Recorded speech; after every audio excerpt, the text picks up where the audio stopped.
बस नंबरी ने तो हमारी नाक पे दम कर रखा है। साला बना बनाया काम बिगाड़ देता। लड़की के धंधे से अपना काम चलता था, मगर साले ने अपने इलाके को मंगल मस्जिद बना दिया है। सब मिल जाओ और उस कमीने को साफ कर दो। ठीक है, हम सब और वो अकेला मिलते ही ठिकाने लगा देंगे। तुम्हारा बाप हाजिर है।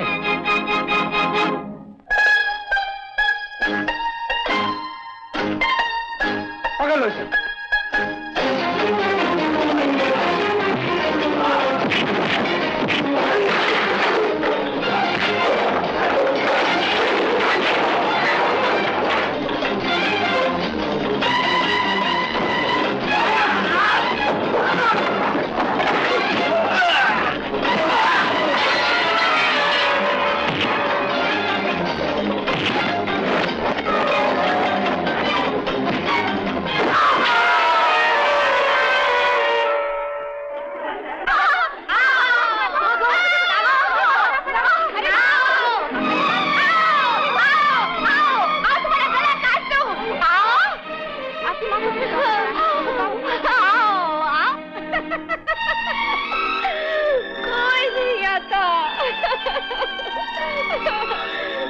कोई नहीं आता। सुन लो, मैं अपनी गर्दन काट लेती हूँ। माँ, तुम्हें किसी की गर्दन काटनी है ना? लो, मेरी गर्दन काट दो। हाँ, तेरा गला काटती हूँ।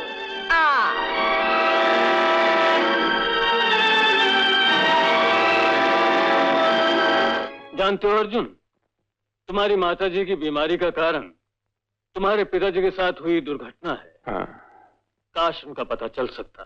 डॉक्टर साहब,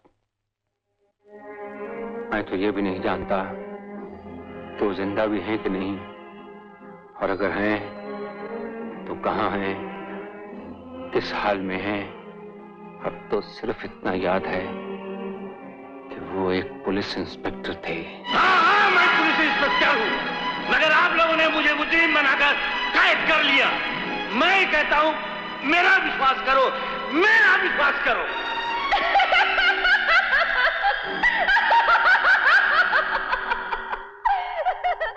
उस दिन के बाद से माँ ने कभी होश में बात नहीं की।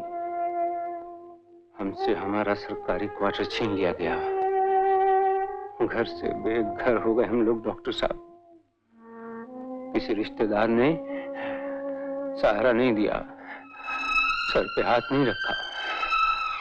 डॉक्टर साहब, पिताजी जेल से भाग के ना जाने कौन से अंधकार में खो गए, कुछ पता नहीं चला। उसके बाद मेरे साथ मेरी पागल माँ थी और दर दर की ठोकरें। माँ का इलाज कराने के लिए मैं सड़कों पे बूट पॉलिश करता रहा, पास्कल के अड्डे पे जूठे गिलास धोता रहा। डॉक्टर साहब, फिर अपने आंसू छुपाने और दुनिया को असली रंग में देखने के लिए मैंने आंखों पे काला चश्मा चढ़ा लिया। नंबरी हालात ने मुझे 10 नंबरी बना दिया और मेरी माँ को पागल। तुम्हारा असली काम है अपने खोए हुए बाप का पता लगाना और अपनी पागल माँ का इलाज करवा के उसको ठीक करना। अगर कुछ तुमको हो गया मैं तो तुम्हारा लाइफ का मिशन और जिंदगी का सारा काम सब खत्म हो जाएगा। अंकल, सच तुमको किसी का डर नहीं, मगर बाय गॉड हम बहुत डरता है, मैं बहुत डरता है। अर्जुन, तुमको हमारा कसम है, मैं ये जगह बंद करो। अंकल, शहर के गुंडों को पता चल गया कि अपने बादशाह ने लड़ना छोड़ दिया तो क्या होगा? अल्लाह रखा, तुमको तुम्हारा अल्लाह का कसम है मैन, ये बात हम 3 लोगों में रहेगा, बाहर नहीं जाएगा। मान गए कसम अल्लाह की। और फिर बादशाह प्यारे, हाथों से तो बहुत मारा जमाने को, अब जरा दिमाग से मारो। क्या? तो ठीक है, मगर अंकल। अर्जुन, तुमको हमारा कसम न सही, तुमको तुम्हारे खोए हुए बाप का कसम है मैन। अंकल, तुम ये झगड़ा फसाद बंद करो अर्जुन, तुमको ये पागल माँ का कसम, ये झगड़ा बंद करो अर्जुन। अंकल, मुझको अपनी माँ की सौगंध, आज के बाद हाथ उठाऊंगा तो सिर्फ उस आदमी पर जिसके कारण मेरे बाप के माथे पे कलंक लगा, जिसके कारण मेरी माँ पागल हो गई। अंकल, मेरी माँ पागल हो गई। 10 नंबरी, 10 नंबरी। अरे भैया, गेहूं चावल शक्कर तो ब्लैक में बेचने ही नहीं देता। उसने तो हमारा धंधा ही चौपट कर दिया। खत्म कर दो साले को। इसीलिए तो यहाँ आए हैं सेठ जी। मुंह मांगी कीमत मिलेगी। सेठ जी, इस चाकू से बड़े बड़े नंबर ही खत्म कर दिए हैं। 10 नंबरी तो एक मामूली सा कीड़ा है।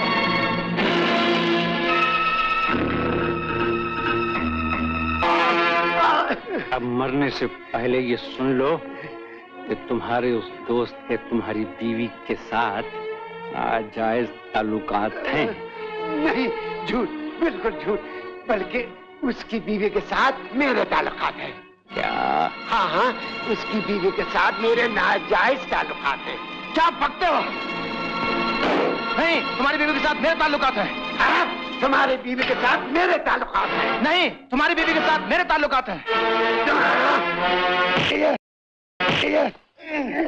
बहुत हो गया बुट्ठो। अब ये बताओ कि मुझे मारने के लिए तुम्हें किसने भेजा? ये हम नहीं बता सकते। नहीं, अबे चलिएगा, दिखता नहीं है। अस्सलाम वालेकुम हवलदार। खबरदार, 10 नंबरी का घर यही है। ऐसे पूछ रहे हो जैसे को पूछोगे तो बम्बई शहर यही है जो हवलदार। खबरदार हो गया, मैं पूछ रहा हूँ 10 नंबरी का घर यही है। कसम अल्लाह की यही तो है अपने बादशाह सलामत का दीवाने आम। अबे दीवाने आम हो या खरबूजा, मेरा मतलब 10 नंबरी से है। अदब से बात करो हवलदार। बादशाह सलामत को 10 नंबरी कही तो ईमान से तुम्हारा नंबर कट जाएगा। चल बे चटनी के, हवलदार करण सिंह बादशाह को तुर्क की दुखी से काट देता। लगता है बम्बई में नए आए हो। लेकिन बम्बई तो पुरानी है। हाँ, तो बादशाह सलामत मिल लो, तुम भी पुराने हो जाओगे। लेकिन वो है कहाँ? ऊपर। क्यों? होने वाला दामाद अब भी अपनी कीमत मांग रहा है? पहले तो जिद कर रहा था कि 5000 दोगे तो ब्याह होगा, लेकिन जब मैंने तुम्हारा नाम लिया तो उसे पसीने छूटने लगे। मेरे पांव पर आन पड़ा और कहने लगा, मुझे तुम्हारी बेटी के सिवा कुछ नहीं चाहिए। तो फिर चिंता किस लिए? बेटा, हाँ? बाप होना बेटी के हाथ पीले करने। इसकी माँ ने मरते समय कहा था कि विदाई के वक्त इसकी झोली में जरूर कुछ डाल देना, और तुम तो जानते हो मैं 3 साल बीमार रहने। तुम ब्याह की तैयारी करो, काम हो जाएगा। अच्छा बेटा, अच्छा, आओ बेटी चलो।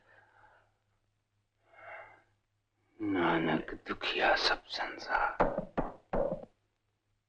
ये तो मालूम हो गया कि 10 नंबरी तुम हो। ये भी मालूम हो गया कि इस इलाके में तुम नए हो। 10 नंबरी? हाँ? लोग तो अपना नंबर छुपाते हैं, और तुमने ये ठप्पा अपनी छाती पर लगा रखा है। क्यों? इसलिए कि किसी को पूछना न पड़े कि मेरा नाम क्या है, मेरा काम क्या है। समझे हवलदार? खबरदार! इस मोहल्ले में ऊंचा बोलने वाले को गूंगा कर दिया जाता है। बकवास बंद! हवलदार, बकवास भी कोई बंद करने की चीज है? एक ही चीज तो खुली रह गई, इसे और खुलने दो। बको, मेरे बाप का क्या जाता है? आइंदा ऐसा बोले ना तो तुम्हारा बाप तुम्हें जिंदगी भर ढूंढता रहेगा। मेरा बाप तो मर चुका है, लेकिन तुम्हारा बाप बड़ा साहब पुलिस स्टेशन में तुम्हारे लिए चिल्ला रहा है। समरी, अच्छी तरह जानता हूँ इस इलाके में कोई जुर्म ऐसा नहीं होता जिसकी खबर तुम्हें ना हो। साफ साफ बताओ, तुम्हारा हाथ किसके जुर्म में है? बड़े साहब, मैं कोई 1000 हाथों वाला अवतार नहीं, सिर्फ 10 नंबरी हूँ।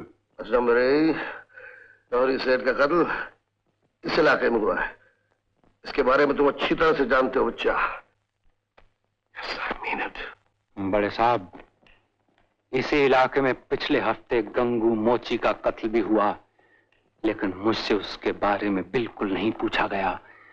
शायद इसलिए कि गंगू मोची एक गरीब इंसान था। 10 नंबरी, पुलिस के इदारे में दोनों एक हैं, अमीर और गरीब दोनों। तो फिर जौहरी सेठ ही क्यों? गंगू मोची के बारे में मुझसे क्यों नहीं पूछा गया? कल नहीं सुना तुमने? गंगू मोची के कत्ल के बारे में 10 नंबरी से क्यों नहीं पूछा गया? Yes sir. कुछ और पूछना है आपको मुझसे? बस डम्बरे, तुम्हारी भलाई इसी में है कि जौहरी सेठ के कातिलों के बारे में तुम पुलिस की मदद करो।